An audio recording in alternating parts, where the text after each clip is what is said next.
Hello all of you.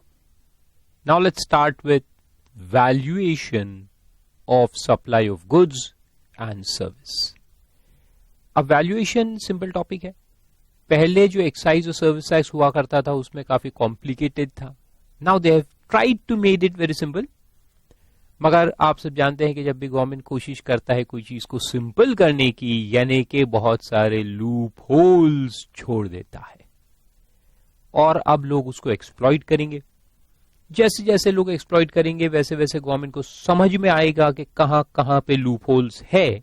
उसको plug करने की कोशिश में अमेंडमेंट्स आएंगे और अमेंडमेंट्स आते आते कुछ सालों में 10 साल में ये वापस से उतना ही कॉम्प्लिकेट हो जाएगा. हा लेकिन उसके पहले आप लोग पास हो जाएंगे. That's the beauty of it. So let's see. शुरू करते हैं section 15, value of taxable supply. क्या कहता है देखो, the value of supply of goods और सर्विस ऑफ बोथ, तो दोनों के लिए एप्लीकेबल है, गुड्स के लिए भी सर्विस के लिए भी. Shall be the transaction value. Transaction value का मतलब होता है actual price that we have charged. मैंने आपसे कितने पैसे लिए ये डीवीडीज देने के, 12,000 15,000 जो भी लिए. So that is the transaction value. इसके ऊपर अपने को जीएसटी लगता है. दुकान में जाते हैं, हम कोई चीज सामान खरीदते हैं, अमाउंट पे करते हैं 600 रुपए, 600 रुपए पे जीएसटी लगता है. आजकल कोई भी मॉल में आप जाओगे परचेजिंग करने क्लोथ्स वगैरह, तो हमेशा डिस्काउंट चालू रहता है ना. डिस्काउंट एट ऑल टाइम्स आजकल है, तो सेल ही सेल लगा होता है. तो अपन जाते हैं डिस्काउंट पे खरीदते हैं. तो कोई चीज की कीमत देखो हो 2,000 रुपए है, ओरिजिनल प्राइस टैग 2,000, लेकिन 50% ऑफ चल रहा है, तो अपने को 1,000 में मिल गया. तो जीएसटी कितने पे लगेगा? 1,000 पे, डिस्काउंटेड प्राइस पे कि 2,000 पे? 1,000 पे लगेगा. जितना एक्चुअल प्राइस रहता है उस पे जीएसटी लगता है. इसका मतलब देखो एक चीज तो आप सीख गए कि discount is allowed as deduction, है ना. तो बहुत ही प्रैक्टिकल टॉपिक है ये. इसको बहुत प्रैक्टिकल एंगल से सोच के रखना है. आप दुकान में जाते हैं, सामान खरीदते हैं, आप मूवी देखने जाते हैं, टिकट खरीदते हैं, आप रेस्टोरेंट में जाते हैं, वहां पे आप पैसा देके खाना खाते हैं, and so on and so forth. You take classes from me and you pay the fees. तो सारी जो चीजें हैं, अपन एयरलाइंस में जाते हैं, फ्लाई करते हैं, टिकट खरीदते हैं, तो ये सब जो एक्चुअल प्राइस चार्ज किया जाता है, तो 99.9% ऑफ टाइम्स वो जो प्राइस है वो सोल कंसिडरेशन फॉर सेल होता है. अब याद करो, जितनी चीज आपने खरीदी, जितनी चीजें आपने सर्विसेज ली वगैरह वगैरह, यू ऑलवेज पे up the price and the price is the only thing you पे. उसके अलावा कुछ करते क्या आप? नहीं, यू जस्ट पे the price and get the goods और गेट द सर्विसेज.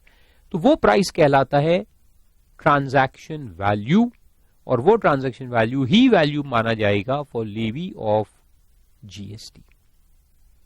ठीक है, क्योंकि वो प्राइस के अलावा तो आप कुछ कर नहीं रहे, बस वो प्राइस आपने दिया. तो उस प्राइस को कहते हैं सोल कंसिडरेशन फॉर सेल. क्या कहते हैं?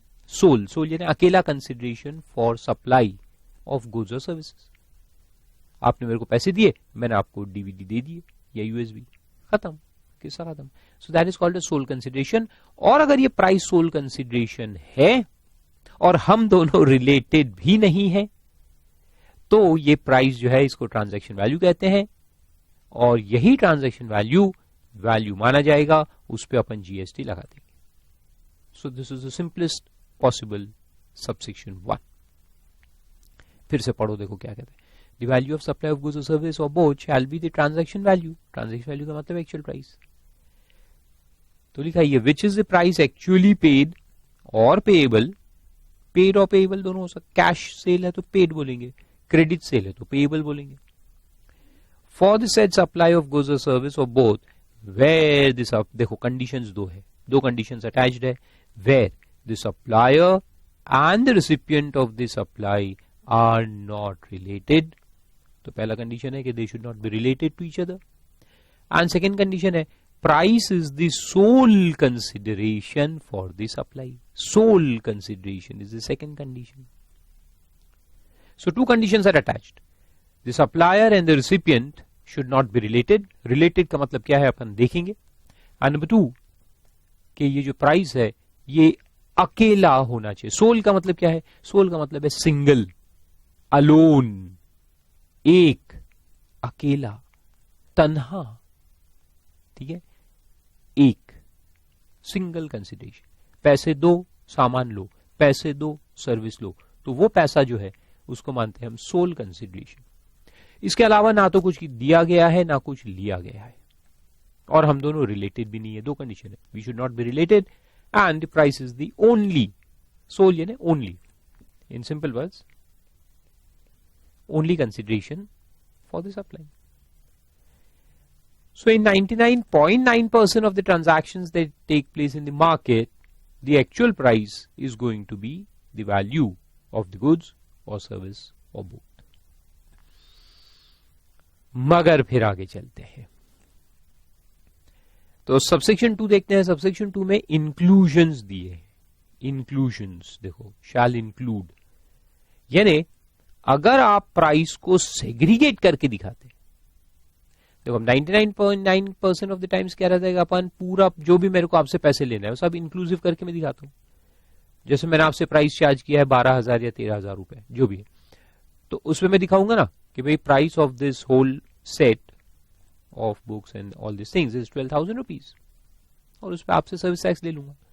लेकिन अगर इसको मैं अलग अलग करके दिखाऊं, मैं दिखाऊं कि भैया प्राइस ऑफ द गुड्स, मान लो कि मैं क्या हूं कि एक मैन्युफैक्चरर, तो मैंने कहा कि भाई ये गुड्स में बेचूंगा आपको 100 रुपए में, उसका पैकिंग चार्जेस जो है 10 रुपए, वो आपको अलग से देना पड़ेगा।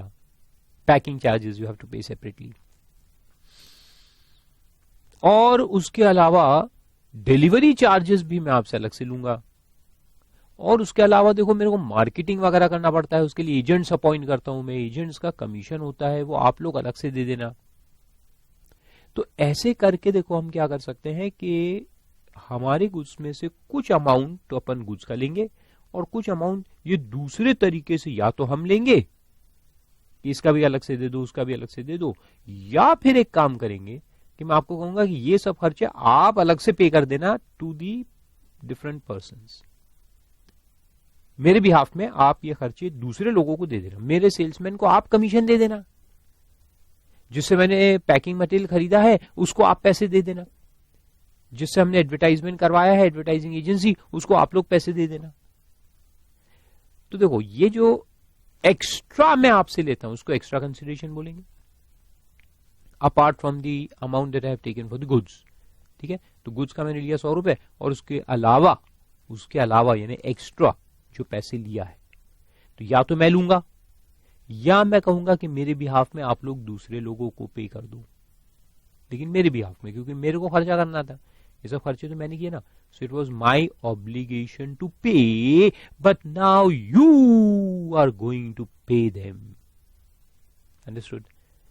तो हम क्या करेंगे, यानी लॉ क्या कहता है कि ये जो भी एक्स्ट्रा कंसिडरेशंस दिए गए हैं उसको इंक्लूड करो, वैल्यू के अंदर इंक्लूड किया जाए। तो कैसे, क्या क्या इंक्लूड करेंगे, तो वो यहां लिस्ट में दिया है, देखो। So this is called as the inclusion list, means these are extra लिख दो, these are extra collection apart from the value of goods. मैंने गुड्स का 100 रुपए आपसे ले लिया, उसके अलावा मैं कुछ कुछ चीजें लूंगा एक्स्ट्रा, तो फिर उसको कब हम इंक्लूड करेंगे, लेट्स सी। तो पहला पॉइंट है, any taxes, duties, cess, fees and charges levied under any law, यानी कोई भी लॉ में अगर टैक्सेस, ड्यूटी, सेस, फीस या कोई भी नाम से अगर कोई भी चार्ज लगता है उसको इंक्लूड करने का है, except the GST itself. GST का जो अमाउंट है उसको इंक्लूड नहीं करने का है, इसके अलावा अगर कोई टैक्सेस है, इसके अलावा, हाँ, जीएसटी के अलावा अगर कोई टैक्सेस है जो लगते हैं गुड्स के ऊपर या सर्विस के ऊपर, तो उनको इंक्लूड करने का है। ओके, तो देखो क्या लिखा है, taxes, duty, cess, fees and charges levied under any law for the timing in force other than this act, यानी सीजीएसटी या एसजीएसटी या यूटीजीएसटी। ठीक है, and the goods and services as compensation to states act if charged separately by the supplier. अगर अलग से charge किया है तो उसको इंक्लूड करो. मैंने लिखा है ना extra, these are extra amounts charge. तो एक्स्ट्रा अमाउंट यानी प्राइस के अलावा, गुड्स में जो प्राइस हमने लिखा है उसके अलावा अगर हम कुछ लेते हैं तो उसको इंक्लूड करेगा. तो बाकी कोई लॉ में अगर टैक्सेस लगते हैं इसको जीएसटी को छोड़ के, तो जीएसटी के जो एक्ट है उसको छोड़ के बाकी कोई लगता है तो उसको इंक्लूड करो. सिंपल. दूसरा, the amount that the supplier is liable to pay. कौन लायबल है? सप्लायर लायबल है. मैं आपको गुड सप्लाई कर रहा हूं, मेरे कुछ ऑब्लिगेशंस है, मेरे कुछ लायबिलिटीज है, मेरे कुछ पेमेंट्स है जो मुझे करने हैं, और ये पेमेंट आप लोग कर देंगे मेरे बिहाफ, तो इसको इंक्लूड करेंगे. तो क्या लिखता है देखो, the amount, any amount that the supplier is liable to pay in relation to such supply, underline in relation to such supply. तो ये जो अमाउंट आप मेरे बिहाफ में पे करेंगे वो ये सप्लाई से रिलेटेड होना चाहिए. मैंने अभी आपको 100 किलो कोई चीज दी, तो वो 100 किलो जो चीज मैंने आपको दी उसके रिलेशन में कुछ एक्स्ट्रा अमाउंट्स है जो आप पे कर रहे हैं किसी और को मेरे बिहाफ, तो उसको इंक्लूड करेंगे. तो देखो, the amount that the supplier is liable to pay in relation to such supply but which has been incurred by the recipient. करना मुझे था लेकिन किया आपने. And not included in the price actually paid or payable for the goods or service or both. तो ये तो common point है. कॉमन थ्रेड क्या है ये पूरे पॉइंट्स में, कि ये जितने भी अमाउंट्स है ये मैंने ओरिजिनल प्राइस में इंक्लूड नहीं किए, ये एक्स्ट्रा है, तो फिर उसको अपन इंक्लूड करेंगे.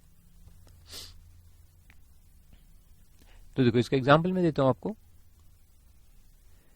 जैसे कि वो कमीशन का एग्जांपल दिया था कि ये सप्लायर है, ये उसका एजेंट है, और इसने सप्लाई किया है to the recipient of goods. अब ये जो सप्लाई किया इसका नॉर्मल वैल्यू जो नॉर्मल आना चाहिए वो 100 रुपए आना चाहिए, 100 रुपए आना चाहिए. लेकिन ये 100 रुपए जो रेसिपिएंट से सप्लाई लेगा उसमें से 10 रुपए एजेंट को कमीशन देने का है. 10 rupees is the commission payable to agent. तो सप्लायर रेसिपिएंट से क्या बोलता है देखो. अच्छा, ये एक बात सॉरी मैंने आपको बताना भूल गया, और वो ये है कि ये सेक्शन को, ये सारे इंक्लूजन जो अपन देख रहे हैं ना, इसको समझने के लिए आपको पहले एंगल ऑफ थॉट चेंज करना पड़ेगा. Now you think as a thief, you start thinking as tax avoider. You want to avoid GST. करने वाले नहीं हो, कुछ समय के लिए ऐसा सोचो कि आपको अवॉइड करने का है, राइट? तो अवॉइड करने के एंगल से सोचो, यानी चोर के एंगल से सोचो तो लॉ समझ में आएगा. तो अपन को चोरी करना नहीं है, हाँ देखो, लेकिन लॉ समझने के लिए, अच्छा पुलिस वाला बनने के लिए चोर का दिमाग होना जरूरी है. तो ये तो पकड़ पाओगे ना आप, चोर किस एंगल से सोच रहे हैं आपको कैसे समझ में आएगा, जब आपका दिमाग भी वैसे ही चलेगा. Okay, so let's see. तो वैल्यू 100. अब टैक्स की चोरी करना है, अपने को एजेंट को 10 रुपए कमीशन देना है, तो अपन रेसिपिएंट को क्या बोलेंगे, ए रेसिपिएंट, मैं तुमको बिल बना के दूंगा 100 रुपए का नहीं. So I will give you a bill of 90. So you pay 90 to me, and as a condition of this supply there is a condition involved that you will pay 10 rupees separately to my agent. आप 10 रुपए पे कर दो मेरे agent को अलग से. तो मैं आपको बिल 90 का दूंगा, आप 90 मेरे को दे दो, और 10 रुपए अलग से एजेंट को दे दो. तो देखो, इनवॉइस कितने का बना, 90 रुपए का. सप्लाई का इनवॉइस 90 रुपए का है, तो क्या 90 रुपए पे जीएसटी लगेगा? No no no no no. Government कहता है कि amount payable for the supply to the supply is 90. So this is transaction value, but this is not the sole consideration as you can see. Because in relation to this very supply, recipient is paying 10 rupees to the agent. On whose behalf? Supplier's behalf. ये liability किसकी थी?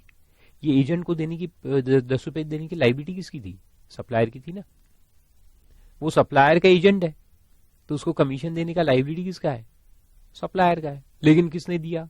Recipient ने. किसके behalf में? Supplier के behalf में. क्यों? क्योंकि ये सप्लाई हुआ. तो ये जो पेमेंट है ये सप्लाई से रिलेटेड है, इंक्लूड करो.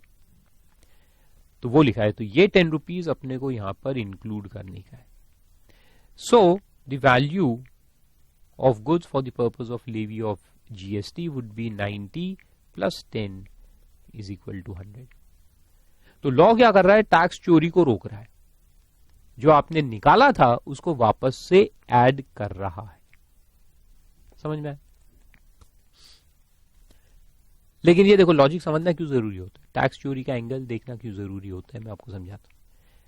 सिर्फ रटने से क्या है, काम नहीं चलता। Now what if the recipient, एक एग्जांपल लेते हैं कि जो रिसीवर है, अच्छा यहां एक काम करो आप एग्जांपल में, इसको सेल्स एजेंट करके लिख लो या एजेंट ऑफ सप्लायर ऐसा करके लिख लो। तो ऑब्लिगेशन टू पे किसका था? सप्लायर का था। ऑब्लिगेशन टू पे सप्लायर का है, लेकिन किसने पे किया? रेसिपिएंट ने पे किया। और क्यों? क्योंकि ये सप्लाई से रिलेटेड है, तो अपन ने उसको इंक्लूड किया, राइट? ये उसके लॉजिक से 3 पॉइंट एक साथ देखना पड़ता है। ऑब्लिगेशन किसका था? सप्लायर का। पे किसने किया? रेसिपिएंट ने। क्यों? क्योंकि उसका रिलेशन इस सप्लाई के साथ। ये सप्लाई हुआ इसलिए इसने इसको दिया। अगर ये सप्लाई नहीं होता तो ये 10 रुपए फुकट के देता क्या उसके एजेंट को? नहीं। तो ये सप्लाई की वजह से ये 10 रुपए का पेमेंट हुआ है। तो इन दोनों का कनेक्शन देखना पड़ता है। 3 चीजें देखनी पड़ती है। ये सप्लाई और ये एक्स्ट्रा पेमेंट, इन दोनों का नेक्सस होना चाहिए, कनेक्शन होना चाहिए एक दूसरे से। सेकेंडली, ऑब्लिगेशन टू पे किसका होना चाहिए? सप्लायर का। और कौन दे रहा है? रेसिपिएंट दे रहा है। आया समझ में? आप देखो, इसमें से एक भी कड़ी अगर मिसिंग है तो फिर क्या होगा? तो दूसरा एग्जांपल लेता हूं। ये सप्लायर है, सप्लायर को सोफिस्टिकेटेड मशीन बनाता है और ये रेसिपिएंट है, उसको वो मशीन खरीदना है। लेकिन रेसिपिएंट जो है उसको मालूम नहीं है कि ये कौन सा मशीन लेना चाहिए। He is not technically qualified to decide. तो वो जाता है एक टेक्नीशियन के पास, एक कंसल्टेंट के पास, और कहता है कि hey consultant, I want to buy this machine. 10 suppliers है पूरे इंडिया में जो सप्लाई करते हैं मशीन। आप हमारे कंसल्टेंट है, आप जाके हर एक सप्लायर को मिलिए, उनके मशीन देखिए, उनको टेस्ट करिए और फिर जो बेस्ट है वो हमको सजेस्ट करिए, उसको खरीद के लाइए। तो कंसल्टेंट अपॉइंट किया। किसने अपॉइंट किया? रेसिपिएंट ने अपॉइंट किया, है ना, उसकी तरफ से। Now he goes to the supplier and the supplier is finalised. After finalization, supplier supplies the machine to the recipient for a price of 15 lakhs. और recipient ने consultant को फीस देने का है because of all these services, तो उसको fees दिया 50,000 रुपए का। क्यों? क्योंकि ये सप्लाई हुआ। तो ये सप्लाई से देखो ये रिलेटेड तो है। ये फीस इसने क्यों दिया? बिकॉज ऑफ दिस परचेज हुआ इसलिए इसने उसको पैसे दिए। ट्रांजैक्शन से तो रिलेटेड है, मगर इसको अपन वहां इंक्लूड करेंगे क्या? Will we include this 50,000 in 15 lakhs?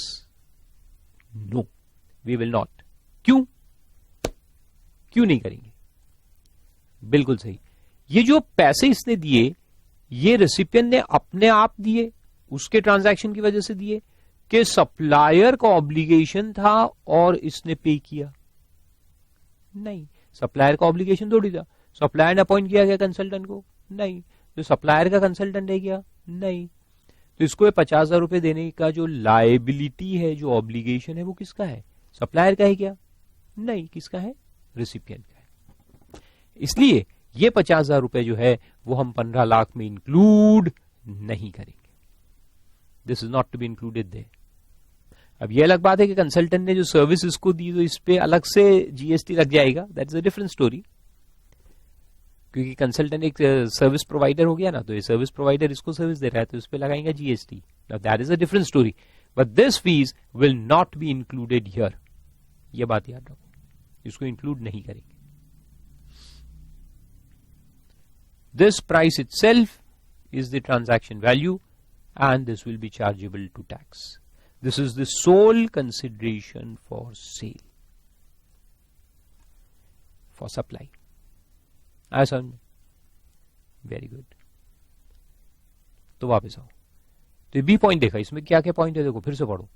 The amount that the supplier is liable to pay, ये पहला पॉइंट है। Supplier is liable to pay in relation to such supply. ये सप्लाई से रिलेटेड वो अमाउंट है। जो उसको ऑब्लिगेशन है पे करने का, and is incurred by the recipient. 3 point, supplier obligated है, जो एक्स्ट्रा पैसा है वो इस सप्लाई से रिलेटेड है, और किसने पे किया, रेसिपिएंट ने पे किया, तो उसको इंक्लूड कर देंगे। देन थर्ड पॉइंट कहता है, सी पॉइंट पे चलते हैं। तो पहला पॉइंट टैक्सेस हो गया, टैक्सेस अदर देन जीएसटी। दूसरा पॉइंट हो गया, इसको शॉर्ट में अपन क्या बोलेंगे, obligations of supplier paid by recipient. In simple words, obligations of supplier paid by recipient in relation to this supply. Okay, good. तीसरा पॉइंट देखते हैं। अच्छा, इसमें क्या होगा, एक पॉइंट ऐसे भी आ सकता है कि जो एक्स्ट्रा पैसा दिया है, वो एक्स्ट्रा पैसा जो दिया, सपोज कुछ पैसा दिया है, but it has no connection, no relation with this supply. Supply से उसका कोई रिलेशन नहीं है, कुछ है एक्स्ट्रा पैसा दिया है, कुछ अदर, कुछ उनके बीच में ट्रांजैक्शंस होंगे, सम अदर ट्रांजैक्शन में भी दे, और उस ट्रांजैक्शन के लिए पैसा दिया गया है, लेकिन उसका ये जो सप्लाई है इससे कोई कनेक्शन नहीं है, कोई वास्ता नहीं है, कोई रिलेशन नहीं है, फिर भी अपन इंक्लूड करेंगे क्या? नहीं, फिर अपन इंक्लूड नहीं करेंगे। अगर उसका रिलेशन ये सप्लाई से नहीं है तो फिर उसको इंक्लूड नहीं करने का है। आए समझ में?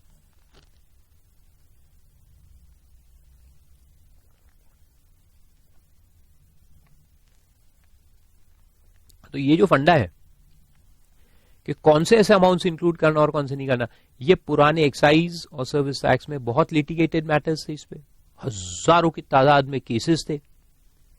अब वो सब तो गवर्नमेंट ने लिखा नहीं है इधर कि वो सब क्या इंक्लूड करना क्या नहीं करना। नए लॉ में तो कुछ नहीं, ब्लैंक है, कोरा कागज है। तो इस पे फिर से लिटिगेशन शुरू होंगे कि what is in relation to supply and what is not in relation to supply. तो ऐसे पॉइंट्स फिर से अराइज होने चालू होंगे। फिर 10-12 साल में आप देखोगे कि यहां भी हजारों केसेस की लाइन लग जाएगी। फिर आगे चलते हैं। नेक्स्ट है incidental expenses. Incidental expenses including commission and packing charged by the supplier to the recipient of a supply and any amount charged for anything done by the supplier in respect of the supply of goods or service or both at the time of or before delivery of goods or supply of service. Anything done at the time of or before delivery of goods or service. दो चीज है इसके अंदर, there are two things. फिर से पढ़ो देखो, एक तो incidental expenses including commission packing वगैरह एग्जांपल दिया है, कमीशन पैकिंग और भी हो सकती है, इंक्लूडिंग बोला है, यानी it can be many other things. तो इंसिडेंटल एक्सपेंस का मतलब क्या है कि मेन गुड्स है हमारे 10,000 रुपए के, लेकिन उससे इंसिडेंटल जो खर्चे होते हैं, जैसे कि कमीशन बोला है, जैसे पैकिंग हो गया, तो मैंने पैक करके दिया, अब मेरे पास आया, मैंने कहा कि देखो ये मशीन है, लेके जाओ। आपने कहा लेकिन ये लेके जाने में नुकसान हो सकता है, इसको पैकिंग वैकिंग कर दो, कार्डबोर्ड बॉक्स लगाओ, ये बॉक्स लगाओ, वो बॉक्स लगाओ, लकड़ी का डब्बा लगाओ, जो भी है, टिन का डब्बा लगाओ, मैंने लगा दिया, एक्स्ट्रा कॉस्ट इनकर हुआ ना, तो इसको बोलेंगे incidental expenses. Anything incidental to the main होता है, और इंसिडेंटल यानी उसके आजू बाजू की जो चीजें होती, जैसे हमारे केस में मैंने कहा कि भाई प्रोडक्ट 12,000 रुपए का है, नॉर्मल कुरियर से 4 दिन में आपको पहुंचेगा, we give 4 to 5 days time. आपने कहा नहीं सर मेरे को अर्जेंट में चाहिए, एग्जाम के 1 दिन पहले परचेज कर रहे हैं, ऐसा कोई करता है क्या? लेकिन आपने किया, नहीं मैं 1 दिन में पढ़ लूंगा सब और आई पास, तो आप मेरे को एग्जाम के 1 दिन पहले दो, लेकिन मेरे को डिलीवरी उसी दिन चाहिए। मैंने कहा यार ये कैसे होगा? फिर कुरियर वालों को फोन लगाया, उन्होंने बोला कि एक्सप्रेस डिलीवरी चार्जेस अलग से लगेंगे, फिर अपन फ्लाइट से आज 2 घंटे के अंदर डिलीवर करा देंगे। मैंने बोला देख ऐसा है, 2,000 रुपए एक्स्ट्रा लगेंगे। उसने बोला मैं देता हूं। तो ये इंसिडेंटल हो गया ना। तो वो इंसिडेंटल खर्चे जो होंगे जो आपसे मैं चार्ज करूंगा, तो बी और सी में डिफरेंस क्या है? बी में क्या है कि आप पैसा किसी और को दे रहे हैं मेरे बिहाफ में, सी में क्या है कि मैं ही आपसे चार्ज कर रहा हूं। यह the amount is paid by the recipient to the supplier himself. ठीक है, सी पॉइंट में। बी पॉइंट में क्या था? तुम मेरे बिहाफ में पैसा किसी और को दे रहे थे। सी में क्या है? तुम मेरे को ही देंगे for incidental expenses. It can be packing, it can be extra packing, It can be some commission, it can be transport charges, it can be so many things. Extra delivery charges. तो वो सब अपन यहाँ include करेंगे. Anything that I charge extra from you, which is incidental to the main supply, is to be included. Incidental expense, including commission, packing, charged by the supplier to the recipient. ठीक है, first point ये हो गया. और दूसरा point है any amount charged for anything done by the supplier in respect of supply of goods or service or both at the time of or before delivery of goods or supply of service. अब ये कह दो और before delivery को भी underline करो, eight the time और before delivery. बहुत सिंपल चीज है. आप मेरे शोरूम में आए, मैं जीन्स बेचता हूं, आपने एक पेयर ऑफ जीन्स खरीदी, बहुत अच्छी है, फिटिंग रूम में गए, ट्रायल करके देखा, एक्सेलेंट. लेकिन बस एक प्रॉब्लम है, और प्रॉब्लम यह है कि उसमें थोड़ा सा चेंज आपको करवाना है. बहुत अच्छी है, लेकिन आपने कहा कि नहीं ये आजकल थोड़ी फैशन अलग है. मैंने बोला क्या है? बोले हमको थोड़ी सी फटी हुई जीन्स चाहिए.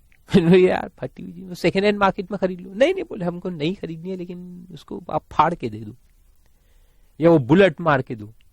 आजकल नए शौक रहते बच्चों के.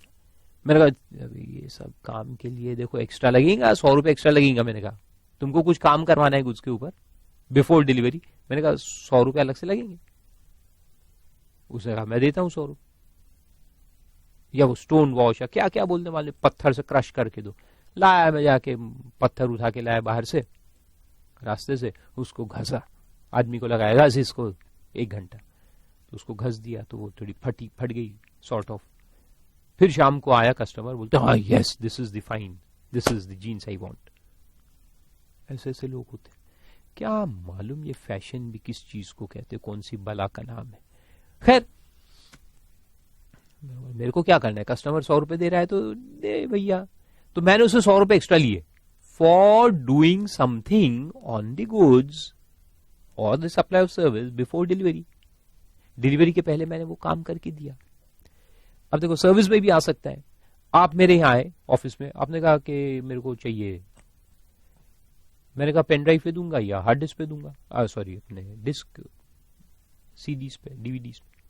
उसका नहीं सर मैं पेन ड्राइव मत दो सर, आप पेन ड्राइव कहाँ रखूंगा मैं, इतने सारे पेन ड्राइव है, वो मेरे पास हार्ड डिस्क है, आप उस पर कॉपी करके दे दो.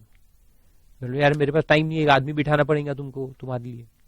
बोल सर मैं जो भी आप पैसे ले लो. बोलो 500 रुपए लगेंगे एक्स्ट्रा सर्विस. तो कहते मैं देने को तैयार हूं. अब तैयार है तो मैंने लगा दिया आदमी, सीधी बात. तो मैंने उससे 500 रुपए एक्स्ट्रा लिए for what, for delivering him the lectures in his hard drive, hard disk के ऊपर.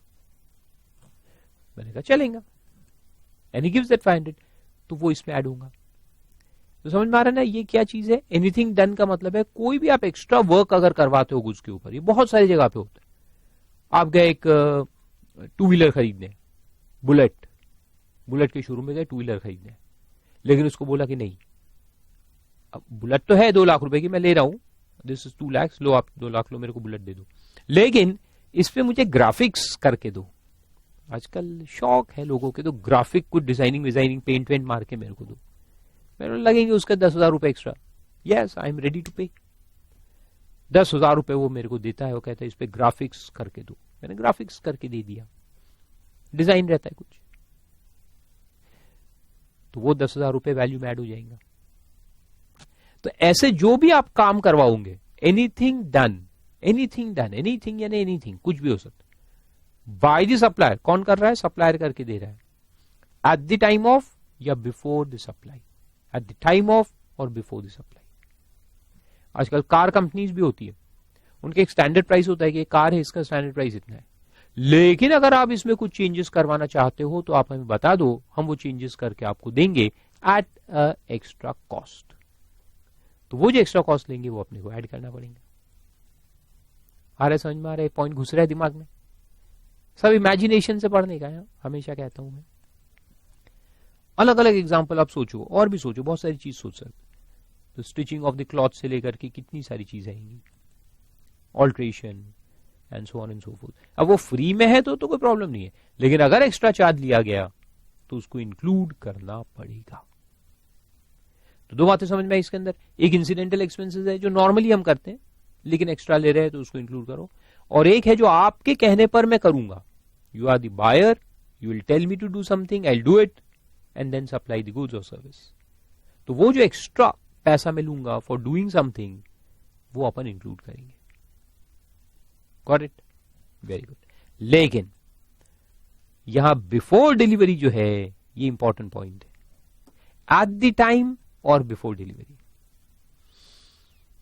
इसके अपोजिट में क्या हो सकता है? देखो, एक चीज हो सकती है कि आप मेरी दुकान पे आए, आपने कहा कि हमें फलानी फलानी चीज चाहिए, मैंने कहा ठीक है, वॉलपेपर, तो वॉलपेपर मैंने आपको बेच दिया, वॉलपेपर रोल्स में आते, मैंने बेच दिया आपको 100 रुपए रोल के हिसाब से। अब आपने कहा कि इसको लगाएंगा कौन मेरे घर पे? मेरा आदमी आके लगा देंगे, आप बोलो तो, नहीं तो आप लगा लो खुद से, आप खुद से भी लगा सकते हो, या बोलो तो मैं आदमी को भेज देता हूं, वो लगा देगा। तो तुमने कहा हाँ आपका आदमी भेज दो, वही लगाए तो अच्छा है, हमको तो आता नहीं कैसे लगाना। मैं ठीक है भाई, कल आ जाएंगे आदमी। Now see what I am doing, I am giving you some work, मैं तुमको कुछ काम करके दे रहा हूं। सप्लाई के पहले या सप्लाई के बाद? सप्लाई के बाद हो रहा है। सेल तो हो गया, देखो आपने दुकान पे आया, वॉलपेपर मैंने आपको सेल कर दिया, खत्म, सेल कंप्लीट हो गया, supply finishes. Now I will do something for you, so that extra work that I do will not be included in the price of the goods. Goods की value में उसको include नहीं करेंगे, उसको separate contract मानेंगे of service. तो goods अलग हो जाएगा, वॉलपेपर जो मैंने आपको सेल कर दिया वो अलग कॉन्ट्रैक्ट, और जो सर्विस मैं आपको दूंगा वो सेपरेट कॉन्ट्रैक्ट, उस पर अलग से जीएसटी लगेगा। वो सर्विस कॉन्ट्रैक्ट माना जाएगा, सेपरेट कॉन्ट्रैक्ट, जीएसटी उस पर भी लगेगा, गुड्स पे जीएसटी लगा और उस पर भी जीएसटी लगेगा, लेकिन दोनों सेपरेट सेपरेट लगेंगे। आया समझ में? Very good. तो बिफोर डिलीवरी अगर है या at the time of delivery तो अपन उसको गुड्स की वैल्यू में इंक्लूड कर लेंगे। Got it? आपकी मोटरसाइकिल पे ग्राफिक्स मैंने चिपकाया तो वो अपन पहले ही इंक्लूड कर लेंगे, वो गुड्स के अंदर ही आ जाएगा क्योंकि वो डिलीवरी या उसके पहले था। लेकिन एक बार मैंने आपको कार्ड डिलीवर कर दिया, गए आप लेके घर, फिर आपने अगले दिन फोन लगाया, अरे वो मेरे को स्टिकर लाके चिपका दो, तो वो अलग कॉन्ट्रैक्ट हो जाएगा। That will be a separate supply of goods और may be service as the case may be. तो समझ में आ रहा है? Very good. तो ये सी पॉइंट था। फिर डी पे चलते हैं। डी में आता है इंटरेस्ट और लेट फी और penalty for delayed payment of any consideration for any supply. इसको भी इंक्लूड करना है। इंटरेस्ट, लेट फी, पेनल्टी जो है इसके ऊपर भी जीएसटी लगाने का है। हालांकि जब हम सप्लाई करें तब तो हमको मालूम नहीं है, मैंने सपोज 1 महीने का क्रेडिट दिया आपको, आज आप लेकर गए गुड्स, सप्लाई तो हो गया, 10,000 का गुड्स था, तो आज मैं कितने पे जीएसटी भरूंगा गवर्नमेंट को? 10,000 रुपए पे। सीधी बात ना, मेरे को थोड़ी मालूम है तुम डीले करने वाले हो। हम अंतर्यामी है क्या? नहीं।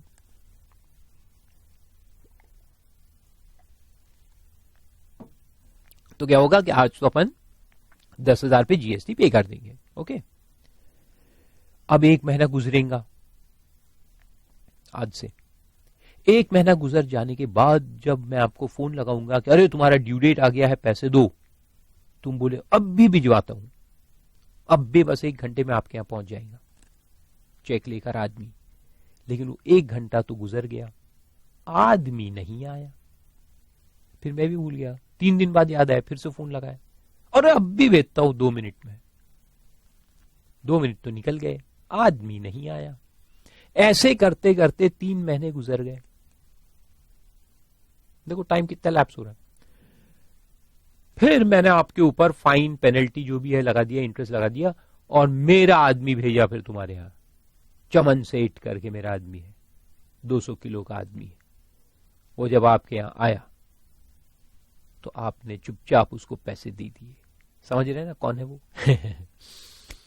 रेसलर, वसूली एजेंट आजकल लगाने पड़ते हैं। तो खैर, पैसे वसूल करके लेके आ गया, प्लस इंटरेस्ट पेनल्टी सब मिला के। तो देखो 10,000 रुपए जो ओरिजिनल था बिल, उस पर तो जीएसटी अपन 4 महीने पहले भर चुके हैं, है ना। 4 महीने पहले 1 महीना निकला, फिर और 3 महीने निकल गए, तो भी 4 महीने पहले की बात है। ओरिजिनल अमाउंट पे ऑलरेडी टैक्स भरा जा चुका है। तो अब अपन क्या करेंगे कि जो इंटरेस्ट पेनल्टी आया है एक्स्ट्रा, उसके ऊपर टैक्स भरेंगे। तो याद रखो, ये इंटरेस्ट पेनल्टी ऐसा बोला है इंक्लूड कर लो, लेकिन ये इंक्लूड कैसे होगा कि अभी के अभी तो नहीं हो सकता, ओरिजिनल इनवॉइस में नहीं हो सकता, ये बाद में जब आएगा तब उस पर अपन टैक्स पे करेंगे। फिर उसके बाद है ही, और इसीलिए याद रखो, अगर तुमको याद है हमने टाइम ऑफ सप्लाई देखा था, उसमें इसको स्पेशल चार्जेस कहते हैं अपन, याद आ रहा है ना, स्पेशल चार्जेस। इसीलिए इसमें क्या लिखा था, इसका जो टाइम है, टाइम ऑफ सप्लाई, वो रिसीट होता है। ये जब अपने को वसूल होता है तभी अपने को टैक्स भरना पड़ता है, देखा था, क्योंकि डिफरेंस आता है ना। ओरिजिनल सप्लाई हो गया, फिर क्रेडिट पीरियड, फिर उसने पैसे नहीं दिए, उसके बाद फिर वसूली करो, फिर इंटरेस्ट आते हैं। तो there is a huge time gap between the original supply and these special charges. इसलिए स्पेशल चार्जेस का टाइम ऑफ सप्लाई क्या होता है, receipt and not original supply of goods और सर्विस। फिर आगे लास्ट में आता है subsidies. Subsidies directly linked to the price subsidies जो होती है, बट एक्सक्लूडिंग, याद रखो, excluding subsidies provided by the central government and state government. Central या स्टेट गवर्नमेंट से अगर कोई सब्सिडी मिली है तो उसको अपन इंक्लूड नहीं करेंगे, उसको टैक्स नहीं करेंगे। लेकिन इसके अलावा जो सब्सिडीज है, वो एग्रीकल्चरल बोर्ड होते हैं, इंडस्ट्रियल बोर्ड्स होते हैं, ये वो बहुत सारे रहते हैं, उनसे अगर सब्सिडी मिली है तो वो टैक्सेबल है, उसको इंक्लूड करने का है। अगर वो प्राइस से रिलेटेड सब्सिडी है तो, प्राइस से रिलेटेड, प्राइस को डबल अंडरलाइन करो,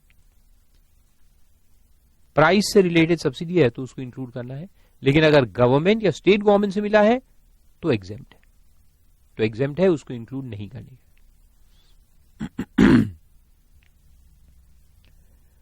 एक्सप्लेनेशन में भी लिखा है कि for the purpose of this subsection the amount of subsidy shall be included in the value of supply of the supplier who receives the subsidy. जिसको मिला उसके अंदर इंक्लूड करो। अभी क्या होता है देखो, मैं आपको बताता हूं। कभी कभी जैसे चेन है, मैन्युफैक्चरर है, उसने बेचा होलसेलर को, वहां से गया रिटेलर के पास, और फिर रिटेलर ने कंज्यूमर को बेचा। मैन्युफैक्चरर ने होलसेलर को 40 रुपए में दिया था ट्रांजैक्शन वैल्यू, इसने फिर 60 रुपए में रिटेलर को दिया ट्रांजैक्शन वैल्यू, रिटेलर ने 70 रुपए में दिया कंज्यूमर को, प्लस उसको रिटेलर को सब्सिडी मिली कोई एजेंसी की तरफ से, उसको सब्सिडी मिली कितनी, 12 रुपए की। किसको मिली, रिटेलर को मिली। तो अपन जो सब्सिडी किसके वैल्यू में इंक्लूड करेंगे, रिटेलर के वैल्यू में। तो रिटेलर का जो प्राइस है वो बन जाएगा 82। लेकिन इन दोनों का जो है ये अपने आप बराबर है, इसका 40 रुपीज है, ये बराबर है, और ये 60 रुपीज भी बराबर है, इसमें इंक्लूड नहीं करेंगे। हालांकि गुड्स के ऊपर, ये वाले गुड्स के ऊपर सब्सिडी है जो इसने मैन्युफैक्चर की है, लेकिन उसको मिली क्या सब्सिडी, नहीं। सब्सिडी किसको मिली, रिटेलर को, when he supplies to consumer.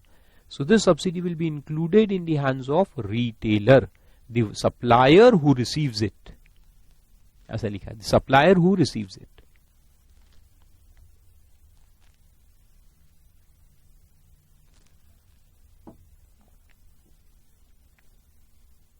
समझ में आए। और देने वाला सब्सिडी अगर सेंट्रल या स्टेट गवर्नमेंट है फिर इसको इंक्लूड नहीं करने का है। उसके अलावा किसी से मिला, एजेंसीज, एसोसिएशंस, ये वो, तो इंक्लूड करेंगे। फिर आता है सबसेक्शन 3। अब ये एक्सक्लूजन का लिस्ट है। तो सबसेक्शन 2 इंक्लूजन का था, क्या क्या इंक्लूड करेंगे, अब क्या क्या एक्सक्लूड करेंगे वो देखो। तो इसमें लिखा है the value of supply shall not include, means shall exclude any discount. Discount को माइनस करना है प्राइस में से। जो मैंने कहा ना, आप दुकान में जाते हो डिस्काउंटेड प्राइस पे आजकल खरीदते हो, सब सेल पे ही लगा होता है। तो सेल में जब आप खरीदते हो तो आप जीएसटी किस पे करते हो, ओरिजिनल प्राइस पे कि डिस्काउंटेड प्राइस पे, डिस्काउंटेड प्राइस पे, क्योंकि discount is allowable as deduction. तो वो यहां लिखा है देखो, the value of supply shall not include any discount which is given before और at the time of supply if such discount has been duly recorded in the invoice issued in respect of such supply। Invoice में दिखाना पड़ता है discount, जैसे हम बनाएंगे original price so and so less discount so and so net price, तो वो जो नेट प्राइस है उस पे जीएसटी लग जाएगा। तो ये पहला पॉइंट है, इसमें क्या है कि डिस्काउंट अपने को पहले से दे दिया गया है, सप्लाई के पहले ही दे दिया है या at the time of supply दे रहे हैं। आप परचेस करो तो मैं आपको डिस्काउंट दूंगा उसी वक्त, बिल में मेंशन हो जाएगा। अब बिल में मेंशन हो गया डिस्काउंट तो फिर बहुत अच्छा है ना, माइनस हो गया जो नेट प्राइस आएगा, नेट आफ्टर रिड्यूसिंग डिस्काउंट, उस पे जीएसटी लगेगा, कोई प्रॉब्लम नहीं है। तो यहां तो कोई प्रॉब्लम नहीं है। This is discount given at the time of supply, जो नॉर्मल दुकानों में होता है, अपन परचेसिंग करने जाते हैं, डिस्काउंट माइनस हो जाता है, नेट प्राइस पे अपने को जीएसटी लगता है। लेकिन ये रिटेल मार्केट में ऐसा होता है, इन होलसेल मार्केट यानी एक मैन्युफैक्चरर है जो अपने डीलर्स को देता है, तो इसमें क्या होता है, और फिर डीलर्स आगे फिर उसको सप्लाई करते हैं, तो डीलर्स के ऊपर अपन टारगेट बेस्ड डिस्काउंट्स देते हैं। उसको कहते हैं देखो जितना तुम मटेरियल उठाओगे इस महीने में स्लैब वाइज, तो वो स्लैब वाइज देखते हुए हम आपको डिस्काउंट देंगे at the end of the month. यानी अभी मैं आपको सप्लाई करूंगा, एक कंसाइनमेंट जाएगा, उस पे मैं डिस्काउंट माइनस नहीं करूंगा, फिर कल एक कंसाइनमेंट जाएगा उस पे माइनस नहीं करूंगा। आपके टोटल मंथ में जितना परचेजिंग हुआ उसको देखते हुए कि भाई कितना हुआ, 10 लाख हुआ कि 20 लाख हुआ कि 30 लाख हुआ, उसको देखते हुए मैं आपको एक डिस्काउंट दूंगा। तो वो डिस्काउंट दूंगा कैसे कि उस वक्त मैं आपको नोट इशू करूंगा डिस्काउंट, जैसे आप मेरे कौन बने, डेटर बने ना, तो आपका अमाउंट खड़ा है, अब मैं आपको एक क्रेडिट नोट दे दूंगा, तो डिस्काउंट दूंगा तो डिस्काउंट का एक क्रेडिट नोट बना के आपको दे दूंगा कि इतना क्रेडिट मैंने आपको दे दिया एज ए डिस्काउंट, कि आपने 10 लाख का कुछ परचेज किया तो मैं आपको 50,000 रुपए का क्रेडिट नोट भेज दूंगा, यानी आपका जो पेएबल अमाउंट है उतने से कम हो जाएगा, है ना। तो फिर उसका एडजस्टमेंट कैसे करेंगे, तो वो देखो उसको कैसे करेंगे, तो वो बी पॉइंट में दिया है। बी पॉइंट देखो, after the supply has been affected, यानी अगर डिस्काउंट सप्लाई होने के बाद दिया जा रहा है आफ्टर, तो ये मंथली डिस्काउंट्स, एनुअल डिस्काउंट्स ऐसे भी होते हैं, होलसेल मार्केट में ऐसे ही चलता है, बिल टू बिल डिस्काउंट नहीं होता, होता भी होगा बिल टू बिल, लेकिन टारगेट बेस्ड डिस्काउंट्स जो रहते हैं, quantity based target based discounts, वो मंथली, क्वार्टरली, एनुअली ऐसे दिए जाते हैं। तो तब कैसे माइनस होगा देखो, तो आफ्टर अगर है तो फिर क्या करना है, तो first point, such discount is established in terms of an agreement entered into at और before the time of supply. मैं आपको जो डिस्काउंट देने वाला हूं उसका मेंशन हमारे एग्रीमेंट में होना चाहिए, जो टाइम पे मैंने आपको कुछ सप्लाई किए थे उसके पहले से लिखा है, एग्रीमेंट में लिखा है, बिल में नहीं लिखा, लेकिन एग्रीमेंट में लिखा होना चाहिए that you are entitled to discount, और स्लैब वाइज जो स्लैब वाइज हम डिस्काउंट देते हैं वो उसमें मेंशन होना चाहिए, and specifically link to relevant invoices, and the input tax credit as is attributable to the discount on the basis of document issued by supplier has been reversed by the recipient of the supply। दो point है क्या, एक तो ये establish होना चाहिए इन the agreement, agreement में mention होना चाहिए कितना डिस्काउंट हम आपको देंगे, तो वो फिर माइनस होगा, एंड सेकेंडली कि जो डिस्काउंट मैं आपको दूंगा आगे वो, अच्छा चलो मैं इसको एग्जाम्पल से समझाता हूं तो आपको समझेगा, नहीं तो ऐसे नहीं समझेगा, जल्दी समझने के लिए एग्जाम्पल देखते हैं। देखो ये सप्लायर है, इसने रेसिपिएंट को 1 लाख रुपए का कुछ सप्लाई किया, ट्रांजैक्शन वैल्यू 1 लाख। अभी तो बिल देखो 1 लाख का बन गया है, बिल में लिखा नहीं है क्योंकि अभी अपने को मालूम नहीं है, मैं देने वाला हूं एग्रीमेंट में है कि मैं आपको मंथ एंड पे दूंगा depending upon your total turnover of the month, लेकिन अभी ये जो बिल जा रहा है, इनवॉइस जा रहा है, उसमें मैंने डिस्काउंट मेंशन नहीं किया है, तो ये 1 लाख रुपए पे मैंने जीएसटी लगा दिया, सीजीएसटी, एसजीएसटी, मान लो कि 10% है तो 5% दोनों लगा दिए, टोटल अगर 10% है तो 5,000 और ये बिल मैंने आपको दे दिया रेसिपिएंट को। अब रेसिपिएंट क्या करेगा, जब रेसिपिएंट को ये गुड्स मिलेंगे तो वो क्या करेगा, he will take ITC of 5,000 and 5,000, दोनों का आईटीसी ले लेंगे ना, इनपुट टैक्स क्रेडिट। अब उस बंदे ने, रेसिपिएंट ने इनपुट टैक्स क्रेडिट ले लिया है 5-5 हजार रुपए का, और वो फिर उसको सेट ऑफ करेंगे उसकी लाइबिलिटी के अगेंस्ट जब वो आगे सप्लाई करेगा। नाउ द क्वेश्चन इज कि ये बंदे ने तो ऐसा काम कर दिया, गुड्स चले गए, ये कब गए, 17 अगस्त को चले गए, उसने अकाउंट फॉर भी कर लिए और उसका आईटीसी भी ले लिया। लेकिन इस बंदे ने, सप्लायर ने फिर बाद में कहा कि देखो ये जो ट्रांजैक्शन हुआ था उस पर मैंने 10,000 रुपए का डिस्काउंट दिया है। तो वो कब दिया उसने, 2 सितंबर को उसने डिस्काउंट दिया 10,000 रुपीज का। अब ये कह रहा है कि डिस्काउंट मेरे को माइनस करो, यानी उसके आगे के टर्नओवर में से माइनस होगा, मंथली टर्नओवर में से फिर माइनस करेंगे। तो ये इधर अपना डिस्काउंट अगर माइनस कर देगा, यानी ये इतना कम पे करेगा जीएसटी, तो इसने जो क्रेडिट ले लिया उसका क्या, वो नहीं मिलना चाहिए ना फिर। तो इसीलिए यहां लिखा है कि अगर ये डिस्काउंट का सप्लायर अगर डिडक्शन लेता है तो फिर करस्पॉन्डिंगली ये जो रेसिपिएंट है उसने आईटीसी को रिवर्स करना पड़ेगा, उतना आईटीसी उसको कम करना पड़ेगा। So he has to reverse the input tax credit by how much. देखो 10,000 रुपए से वैल्यू कम हो गई, अगर 10,000 रुपए से वैल्यू कम हो गई तो 10,000 का 5%, 500 रुपए से इसको कम करना पड़ेगा। सो रिवर्स आईटीसी, सीजीएसटी का जो आईटीसी है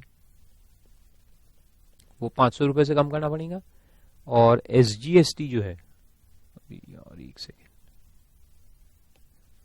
सीजीएसटी एंड एसजीएसटी, तो दोनों का आईटीसी जो है 500 रुपए से उसको कम करना पड़ेगा। यानी या तो आईटीसी अकाउंट अगर उसके पास है तो उसमें से उसको डेबिट मार के कम कर दो, और अगर ये 5-5 हजार रुपए यूज कर लिया है तो फिर उसको पे करना पड़ेगा 500 रुपए। तो अगर ये डिडक्शन लेता है तो इसको रिवर्सल ऑफ आईटीसी लगेगा, तो अगर ये आईटीसी रिवर्स करता है तो ही इसको डिडक्शन देंगे, वरना नहीं देंगे। आए समझ में?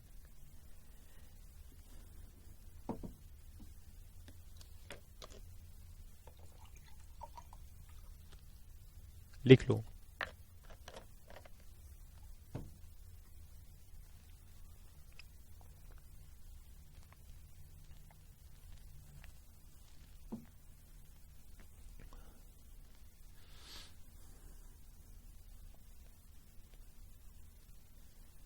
तो वो था सबसेक्शन 3। फिर 4 पे चलते हैं। 4 कहता है कि where the value of the supply of goods or service or both cannot be determined under subsection 1।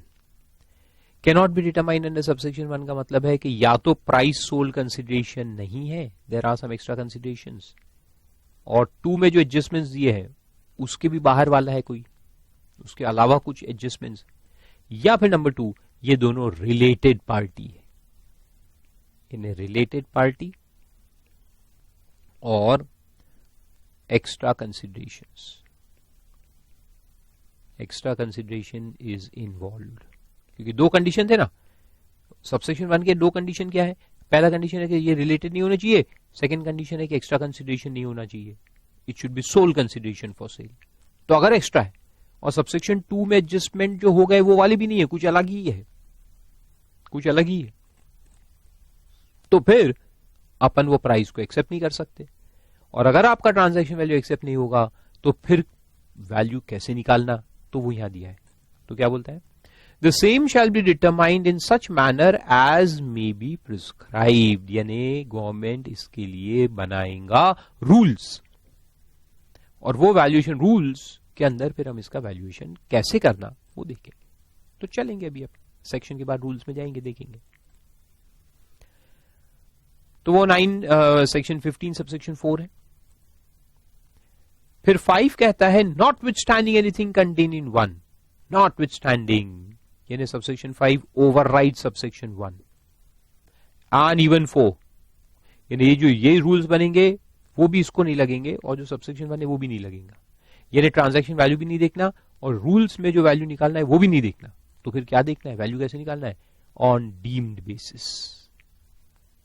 तो देखो the value of such supplies as may be notified, such supplies as may be notified by the government on the recommendation of the council shall be determined in such manner as may be prescribed। तो इसको हम कहेंगे deemed value,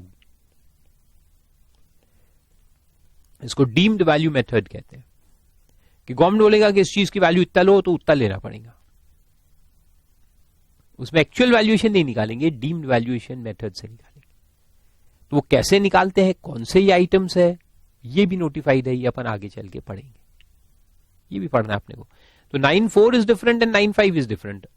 9 कहां बोल रहा हूं, section 15 subsection 4 and section 15 subsection 5 are both different. देखो ये भी एज प्रिस्क्राइब, ये भी एज प्रिस्क्राइब, तो कंफ्यूज मत करना। ये एज प्रिस्क्राइब का मतलब क्या है कि ये एक्चुअल वैल्यूज निकाल रहे अपन, रियल वैल्यू निकाल रहे, बट सब्जेक्ट टू कि भाई आपका रिलेशनशिप था और ये वो था, तो इसलिए अपन अलग से जो रूल्स में मेथड्स दिए हैं उसके बेसिस पे निकालेंगे। लेकिन ये क्या है, ये डीमिंग फिक्शन है, इसमें सबसेक्शन 1 लगाना ही नहीं है, इसमें आपका एक्चुअल ट्रांजैक्शन वैल्यू देखना ही नहीं है। We will not see your transaction value, we will just apply the methods prescribe by the government to find out a deemed value. इसको डीम्ड वैल्यू मेथड कहते हैं। Okay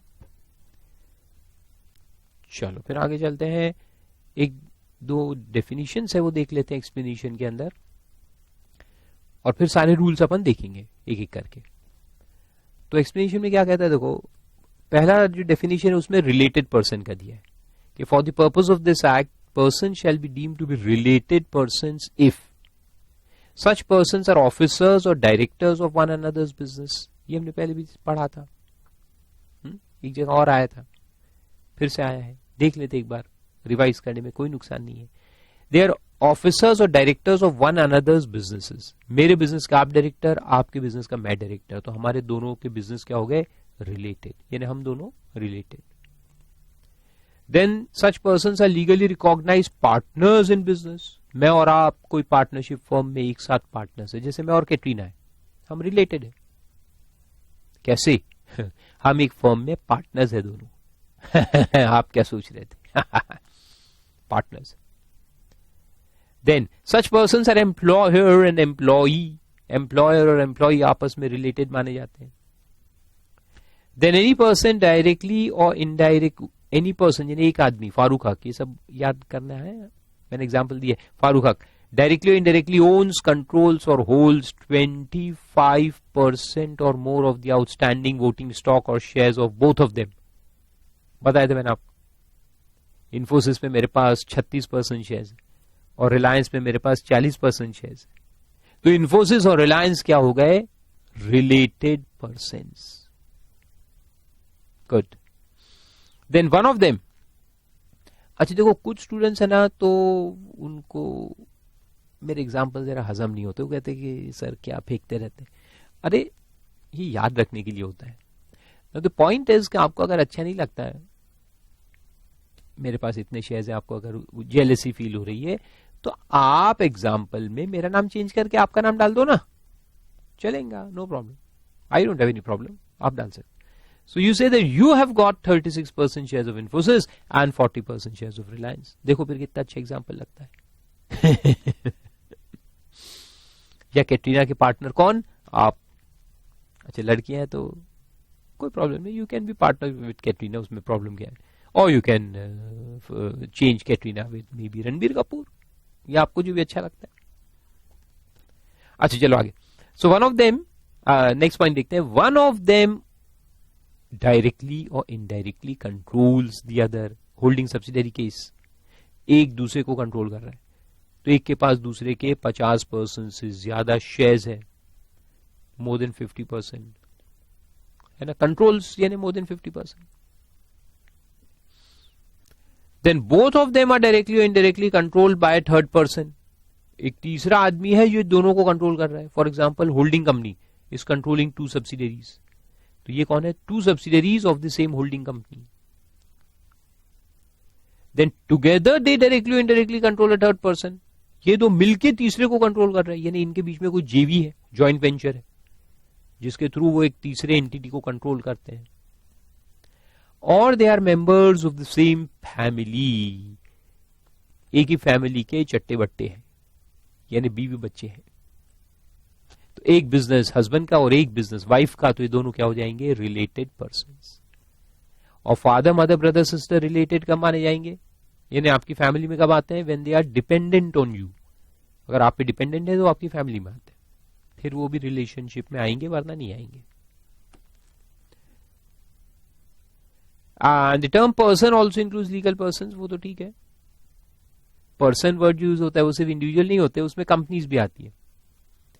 and person who are associated in the business of one another, एक दूसरे के business में associated है, in that one is the soul